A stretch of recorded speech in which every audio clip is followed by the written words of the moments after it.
High, আমি প্রীতি। আবারও চলে এলাম নতুন একটি কাজ নিয়ে।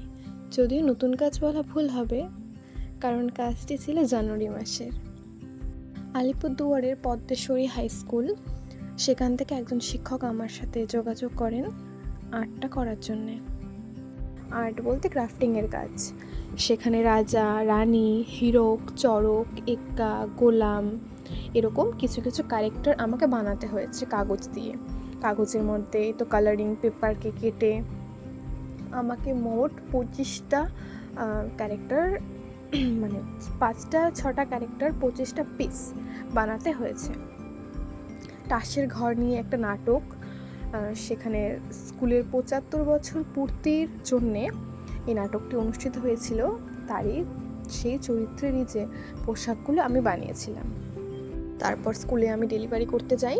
তারপর সবাই দেখে, সবার খুব পছন্দ হয়েছে। সবাই একটু পড়ে পড়ে দেখছিল কেমন লাগে, কিন্তু সেই ক্লিপসগুলো আমি নিতে পারিনি।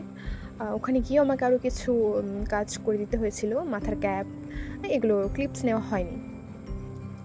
সবার হাতের চুড়ি, গলার, কোমরের, মাথার চূড়া সব কিছু দিয়েই ছিল টোটাল 25টা ক্যারেক্টার। এখানে সবাই নাচ প্র্যাকটিস করছিল, কারণ তার পরের দিনই ছিল প্রোগ্রাম। একটু স্টেজটা কিছুটা ক্লিপস আমি নিয়েছি টুকটাক করে। থ্যাংক ইউ সবটা ভিডিও এত সুন্দর করে দেখার জন্য। প্রতিবারের মতো এবারও কিন্তু বাবার সাহায্য ছিল অতুলনীয়।